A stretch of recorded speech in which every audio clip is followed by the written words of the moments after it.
Hello বন্ধুরা, welcome back to my channel. কেমন আছেন আপনারা সবাই? আশা করি আপনারা সবাই খুব ভালো আছেন। আজকে আবারও নিয়ে হাজির হলাম কিছু দুর্দান্ত কিচেন টিপস নিয়ে, যেগুলো জানা থাকলে আপনাদের সমস্ত কাজ সহজ হয়ে যাবে, নিজের জন্য টাইম বাঁচিয়ে নিতে পারবেন। তো চলুন চটপট করে ভিডিওটি শুরু করা যাক। বন্ধুরা, আজকের প্রথম টিপসটি আপনাদের প্রত্যেকের খুব কাজে আসবে। তো দেখুন বন্ধুরা, এরকম ধরনের লাউ পোলা বা কাচের থালাবাটি তো আমাদের কাছে থেকেই থাকে।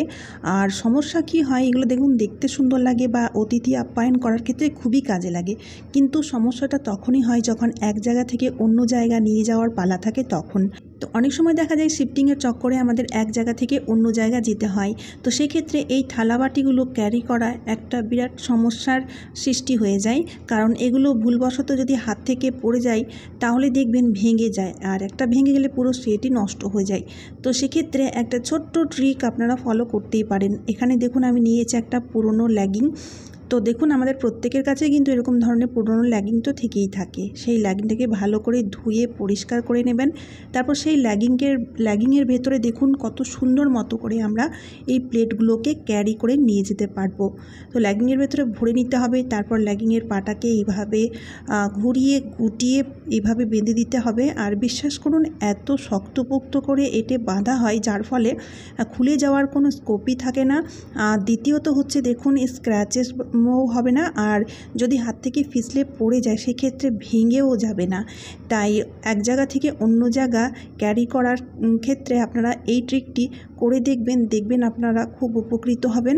আর শুধু শিফটিংই নয়, অনেক সময় দেখা যায় বাড়িতে যখন এই থালাবাটিগুলো আমরা শোকেসে তুলে রাখি, ধুলো মাটির নোংরা বসে যায়।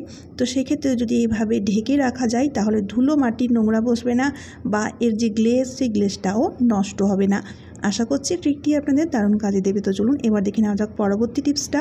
তো বন্ধুরা, যেহেতু এখন প্রচুর গরম পড়েছে আর এখন গরমের ছুটিও পড়েছে, তাই বাচ্চারা সারাক্ষণ বাড়িতেই রয়েছে। আর এই গরম থেকে স্বস্তি পাওয়ার জন্য বা গলা যখন শুকিয়ে যায় তখন কিন্তু আমরা বারবার জল খেয়ে থাকি, আর বাচ্চারাও কিন্তু বারবার গ্লাস উঠিয়ে এভাবে জল খেয়ে থাকে। তো সেক্ষেত্রে দেখবেন যতবারই তারা জল খায় এইভাবে গ্লাসটাকে এঁঠো করে, যার ফলে একসময় দেখা যায় কিচেন সিঙ্কের মধ্যে সিঙ্ক ভর্তি গ্লাস দেখা যায়। আর এই গরমে এমনিতেই আমাদের কিন্তু কাজবাজ করতে একদমই ভালো লাগে না, মনে হয় চটজলদি কিচেন থেকে রেহাই পেলেই সেটা বেশি ভালো হয়। তো তার ওপর থেকে এই এক্সট্রা কাজগুলো হয়ে গেলে খুব সমস্যার সৃষ্টি হয়। তো সেই জন্য বন্ধুরা আমার তরফ থেকে রয়েছে একটা ক্লেভার হ্যাক। তো এখানে দেখুন বন্ধুরা, আমি নিয়েছি নেল পালিশ, আর নেল পালিশের সাহায্যে আমি গ্লাসের উল্টো সাইডে নামের প্রথম অক্ষর এইভাবে করে এক একটা গ্লাসে লিখে দেব।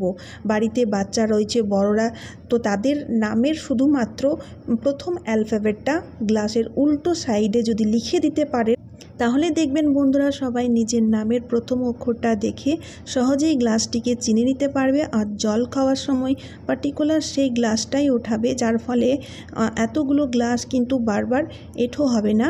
আর এতে বাচ্চাদের হ্যাবিটটাও কিন্তু খুব ভালো হয়। তাই এই ছোট ছোট হ্যাবিটগুলো অবশ্যই আমাদের বাচ্চাদের শেখানো উচিত।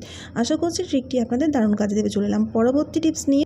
বন্ধুরা, আমরা যখন কমলা লেবু বা মোসাম্বি লেবু খেয়ে থাকি তখন দেখবেন এই খোসাগুলো আমরা প্রত্যেকেই ফেলে দিই, কিন্তু এই খোসার মধ্যে লেবুর অনেক অ্যারোমা থেকে থাকে, যেটা খুব আমরা ভালো কাজে লাগাতে পারি। তার জন্য একটা ছোট্ট ট্রিক আমি আপনাদের বলে দিচ্ছি। দেখুন, একটা পাত্রে আমি নিয়েছি 1 গ্লাস মতো জল, আর সেই জলের মধ্যে আমি ঢেলে দিলাম মোসাম্বি লেবুর খোসা। এবার কি করব, জলটাকে ভালো মতো করে ফুটিয়ে নেব। জলটাকে মোটামুটি 2 থেকে 3 মিনিট মতো ফোটাতে হবে, তাহলে দেখবেন জলের কালারটা খুব সুন্দর মতো এসে যাবে, জলের কালারটা চেঞ্জ হয়ে যাবে। আর মোসাম্বি লেবুর গুণাগুণ বা অ্যারোমা খুব সহজেই জলের মধ্যে একদম মিশে যাবে, যার ফলে এই জলটার ইউজ আমরা খুব ভালো মতো নিতে পারবো। তো এই মুহূর্তে আমি কিন্তু গ্যাসটাকে বন্ধ করে দিলাম। যদি আপনার কাছে কমলা লেবু বা পাতি লেবুর খোসা থাকে সেক্ষেত্রেও আপনারা করে নিতে পারবেন। জলটাকে ছেঁকে নিয়ে এবার আমরা এই জলটার ইউজ নেব ওয়াশ বেসিনে। বন্ধুরা, ওয়াশ বেসিনের মধ্যে দেখবেন অনেক সময় পোকামাকড়ের প্রচুর উপদ্রব হয়ে থাকে, বা অনেক সময় দেখা যায় ড্রেন জাম হয়ে যায় বা বাজে বিচ্ছিরি গন্ধ ছড়ায়। আর অনেক সময় দেখা যায় খুব ঘষা মাজা করা সত্ত্বেও বাজে গন্ধটা অতি সহজে যায় না, তখন আপনারা এই ট্রিকটি করতেই পারেন। আর এই সলিউশনটা যখন আপনারা ড্রেনের মধ্যে ঢালবেন বা ওয়াশ বেসিনে ইউজ করবেন তখন গরম গরমই ইউজ করবেন, তাহলে ড্রেনের যে জাম সেই জামটাও পরিষ্কার হয়ে যাবে, বাজে বিচ্ছিরি গন্ধ দূর হয়ে খুব সুন্দর সুগন্ধ ছড়াবে। এবার দেখুন বন্ধুরা, কিচেন সিঙ্কটার ইউজ কিন্তু সবচেয়ে বেশি হয়ে থাকে, আর সবচেয়ে বেশি সমস্যা এই কিচেন সিঙ্কের মধ্যেই দেখা যায়। কিচেন সিঙ্কের মধ্যে দেখবেন প্রায় সময় এভাবে জল জমে যায়, আসলে ড্রেনটা জাম হয়ে যায়, কারণ কিচেন সিঙ্কের মধ্যে অনেক খাবারের ছোট ছোট টুকরো হাবিজাবি জিনিস আটকে যায়। তখন আমরা কি করি, এই রকম ধরনের ঝাঁটার কাঠি বা যে কোনো ধরনের সরু কাঠি ইউজ করি, আর সেই কাঠির সাহায্যে আমরা ড্রেনের মধ্যে খোঁচা মারি, যার ফলে কি হয়, লেগে থাকা জামটা তখন সেই মুহূর্তে হয়তো পরিষ্কার হয়ে যায়, কিন্তু পরবর্তীকালে সমস্যার সৃষ্টি করে থাকে, তখন একটা বড়সড় সমস্যা হয়ে যায়, তখন প্লাম্বার ডাকতে হয়। তো তার জন্য একটা ছোট্ট ট্রিক আপনারা করবেন, ওভাবে ঝাঁটার কাঠি ইউজ না করে এরকম ধরনের ছোট কাঁচিগুলো ইউজ করবেন। ছোট কাঁচিগুলোর মুখ দেখবেন খুব পাতলা হয়ে থাকে, আর খুব সহজেই ড্রেনের যে ছোট ছোট ছিদ্র রয়েছে তার মধ্যে আমরা ঢোকাতেও পারবো। তো এইভাবে আপনাদের কি করতে হবে, কাঁচিটাকে ঢোকাতে হবে, আর যত ছোট ছোট নোংরাগুলো জমে থাকবে সেগুলোকে টেনে ওপরে উঠিয়ে নিয়ে আসতে হবে। দেখতেই পাচ্ছেন এখানে চুল রয়েছে বা সবজির খোসা, আবার অনেক সময় দেখা যায় বাসন মাজার যে স্টিল স্ক্রাবারের ছোট ছোট টুকরো সেগুলোও আটকে যায়, খাবার দাবারের ছোট ছোট টুকরো আটকে যায়, বিভিন্ন রকম জিনিস আটকে যায়। তো সেগুলোকে আমরা খুব সহজেই কাঁচির সাহায্যে দেখুন পরিষ্কার করে নিতে পারবো। এতে করে কি হবে, আপনার কিচেন সিঙ্কটা পুরোপুরিভাবে ক্লিয়ার আর ক্লিন হয়ে যাবে। মাঝে মধ্যেই যদি এই ট্রিকটি করতে পারেন তাহলে দেখবেন কিচেন সিঙ্কের মধ্যে কোনোদিনও কোনো সমস্যা হবে না।